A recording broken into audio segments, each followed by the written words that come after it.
Magandang hapon. Mabibilis sa balita kasabay na uwian, hapunan at pahinga. Mga up-to-date na balita ngayong araw ng Biyernes. Garantisadong mabilis lang to.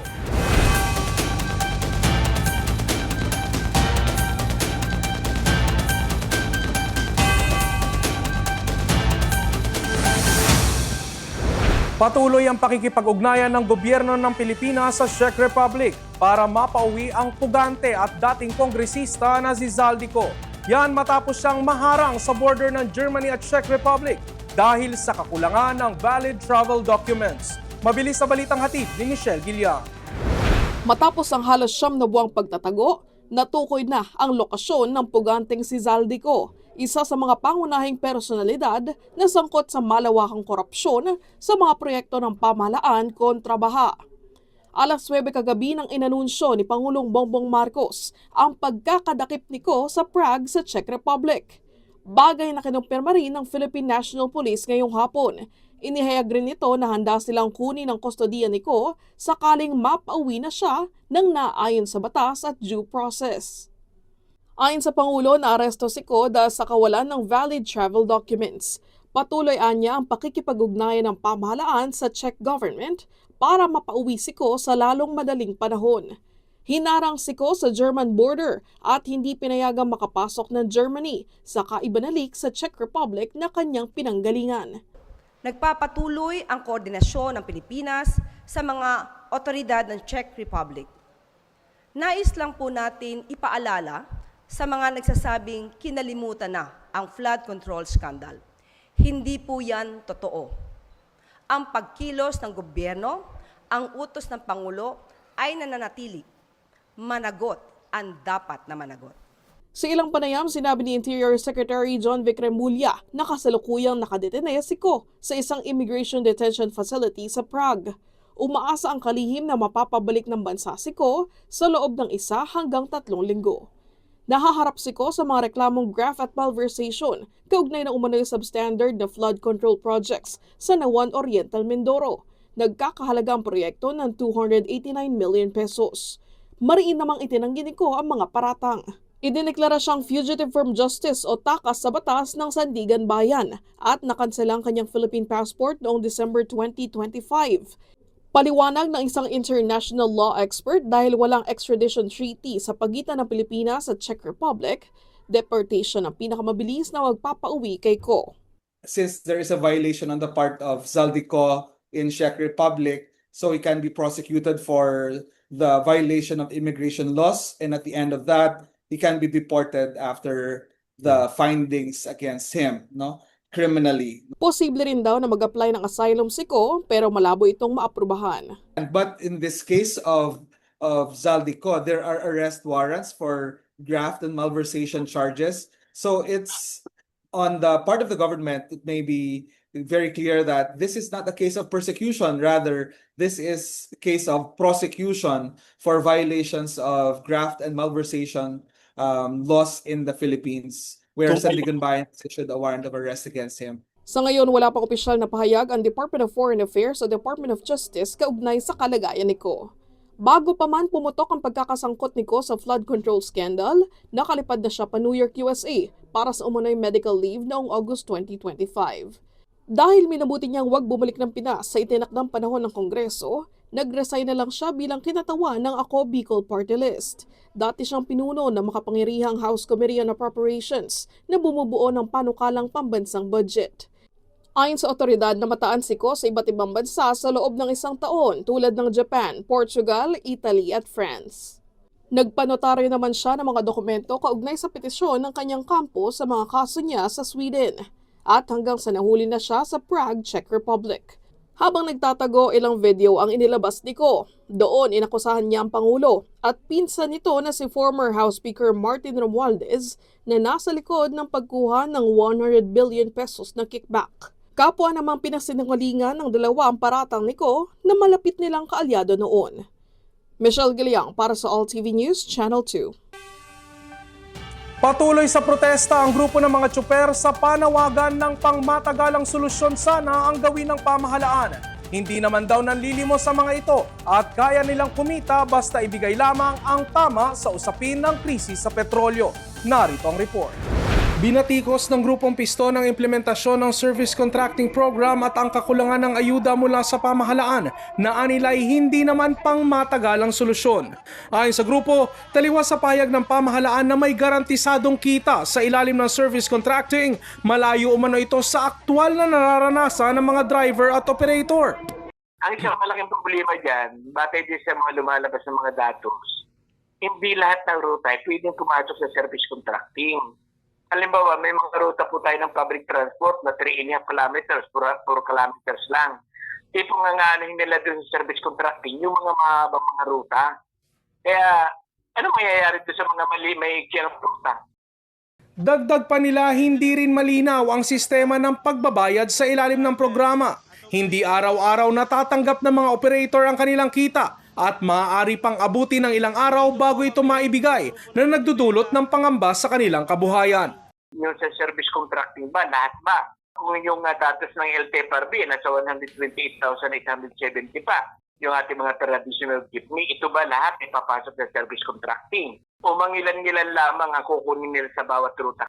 Tapos pangalawa, yung niyan, paano yung katiyakan na mababayaran yung ating mga driver at mga operator? Kasi batay sa sinasabi nila, hindi naman araw-araw mababayaran yung ating operator. Parang every 5 days ay papasok doon sa Pimaya, papasok sa GCash. Dahil dito, may driver na may iwan at hindi makikinabang sa ipinapangakong tulong ng pamahalaan. Ipinunto rin ng piston na ang umano'y hindi makatotohanang pahayag na maaaring kumita ng hanggang 4,000 kada araw ang mga tsuper sa ilalim ng programa. Sa panig naman ng Department of Transportation, kwinenta na daw nila ito mula sa mga hinaing noon mismo ng mga tsuper. We did the computation po, no? Para lang ma-explain lang po natin. Before this, sinasabi this war, this crisis, no? Energy crisis. Ang petition po ng ating mga traditional, mga jeepney drivers natin, every time they ask for this fare hike, ang allegations po nila, ang nakalagay sa mga petition nila, ang gross revenue nila per day is 5,000 pesos.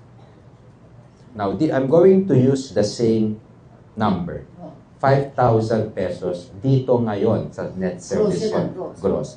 So, 5,000 pesos sa net service contracting natin, less 20% sana yung pamasahe.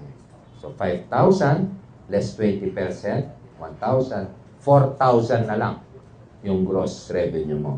Samantala, kanina sa huling araw ng transport strike ng Grupong Manibela, nagmarcha mga ito mula Welcome Rotonda sa Quezon City hanggang sa Mendiola, Maynila upang iparating ang kanilang panawagan na rollback sa presyo ng langis pati na ang suspensyon ng excise tax at VAT sa produktong petrolyo.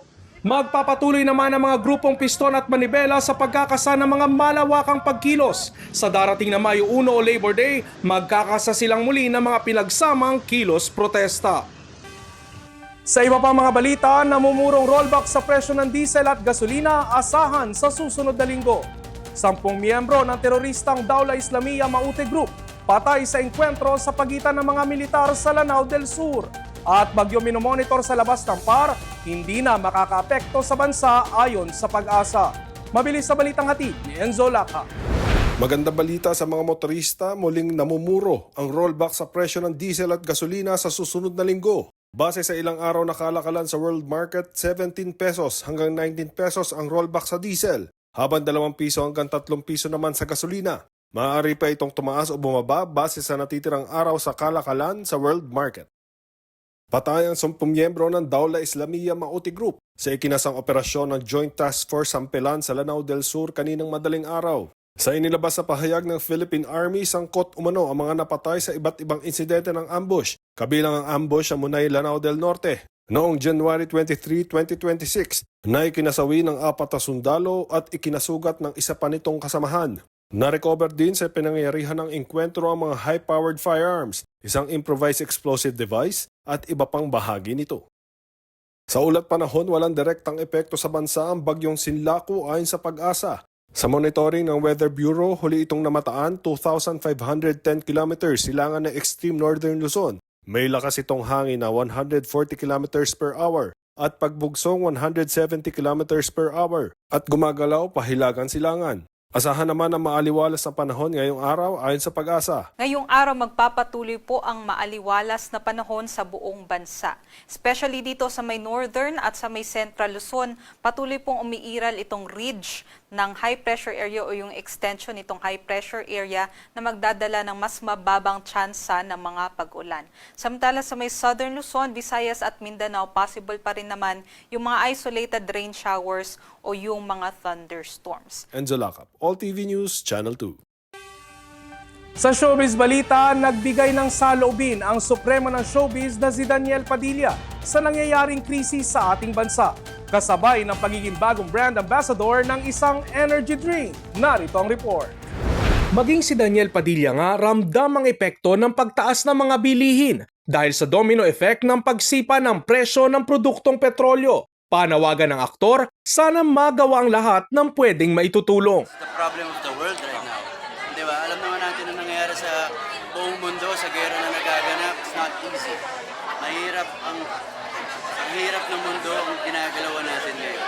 Di ba? So, again, sana lahat ng namamahala sa atin, sa Pilipinas, di ba, magawa ang lahat ng pwede nilang itulong para sa mga kapwa natin Pilipino na hindi talaga madali. Inihayag ito ng aktor kasabay ng pagdiriwang ng ika-20 taon ng Cobra Energy Drink sa merkado. Para sa amin, pag meron ka nito, wala kang talo. Para kay DJ, isang malaking pagkakataon na maging newest brand ambassador ng Cobra Energy Drink. Ang liwanag na to, nasa loob mo. Astig at tumatikabo ang television commercial na talaga namang ipinagmamalaki ni Padilla dahil pinaglaanan nila ng oras at panahon ang shooting mula sa fight scenes hanggang sa special effects. Malaki ang pasasalamat ng Asia Brewery sa tiwala ng mga tumatangkilik sa Cobra sa nakalipas na 2 dekada. Mensahe nila sa kampanyang ito, For 20 years, ipinagmamalaki ng Cobra na maging kapartner ninyo sa buhay. Maraming salamat po sa inyo. At syempre, maging kasama sa bawat laban ninyo. Realizing your inner strength, your inner light, giving you the energy that you need every day. This campaign is our tribute to you, to all of you, to every hardworking Filipino. mensahe naman ni Padilla, gaya ng mantra ng Cobra Energy Drink, magtiwala sa sarili. Araw-araw may lumalaban, mapapagod, dadapa tayo. Pero ang importante, yung pinipili nating bumangon all the time. Di ba? Doon mo makita yung tunay na lakas na nasa loob nating lahat. At yan ang mga balitang nakalap ng All TV News ngayong hapon. Para sa iba pang balitang mabilis, bisitahin ang aming website, alltv.ph/news. I-like at i-follow din ang aming social media accounts. Mapapanood nyo na rin po kami sa Planet Cable Channel 3. Ako si Ralph Lopez. Happy weekend!